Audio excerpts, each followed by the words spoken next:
Bonjour à tous et bienvenue pour un nouvel épisode de nos aventures africaines. Aujourd'hui, nous retrouvons nos amis Luc le lièvre et Boukilienne dans une situation bien difficile. Une terrible famine s'est abattue sur la brousse, la terre est sèche, les arbres sont nus. Et la nourriture se fait de plus en plus rare. Tous les animaux souffrent, mais pas de la même manière. Luc, toujours aussi malin et prudent, réussit à trouver de quoi manger ici et là, survivant grâce à son intelligence.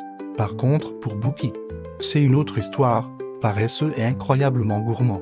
Il n'a rien prévu et son estomac crie famine plus fort que jamais. La faim le pousse à bout. Et il n'a plus qu'une idée en tête, trouver de la nourriture, peu importe comment. Dans cette brousse affamée, deux aventuriers décident de tenter leur chance et de partir loin. Très loin, à la recherche d'une terre plus généreuse. L'un est courageux, prêt à affronter tous les dangers. L'autre, malheureusement, est un lâche qui tremble à la moindre difficulté. Leur voyage devient rapidement une épreuve de vérité. Face aux épreuves de la route, les masques tombent. Le courageux montre sa valeur, tandis que le lâche révèle sa vraie nature. Incapable de surmonter sa peur, cette petite histoire nous rappelle que c'est dans l'adversité que l'on découvre qui nous sommes vraiment. Mais revenons à notre héros. Luc, après avoir beaucoup marché, il arrive dans un lieu tout à fait surprenant, un village entièrement peuplé d'aveugles. Au lieu de se précipiter, Luc, fidèle à lui-même, prend le temps d'observer.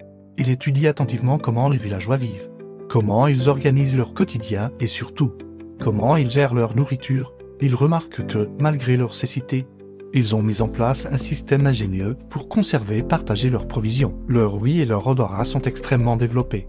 Comprenant cela, Luc met au point un plan, agissant avec une discrétion absolue, se déplaçant sans faire le moindre bruit.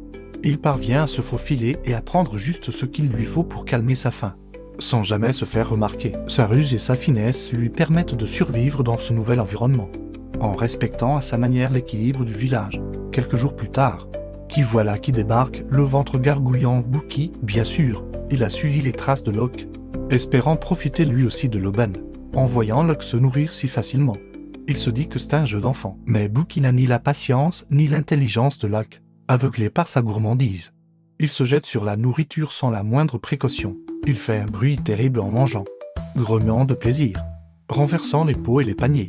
Il ne faut pas longtemps aux villageois pour remarquer l'intrus. Alerté par ce vacarme inhabituel, ils se précipitent vers la source du bruit. Ils attrapent le voleur maladroit et lui administrent une correction qu'il n'est pas prêt d'oublier. Pauvre Bouki, il s'enfuit du village, le corps couvert de bleu et l'ego encore plus meurtri. Cette aventure lui a coûté cher, et il n'a même pas réussi à remplir son estomac. De son côté, Luc observe la scène de loin. Cette expérience lui apprend une leçon fondamentale. Il comprend que la ruse est une arme puissante, mais qu'elle doit être utilisée avec intelligence et sagesse. La gourmandise et l'imprudence de Bouki l'ont mené à sa perte. Luc, lui, a su faire preuve de mesure et de respect, même en étant un voleur.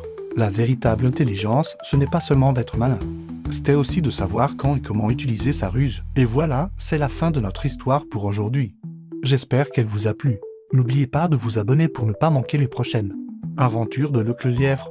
Merci de nous avoir suivis et à très bientôt.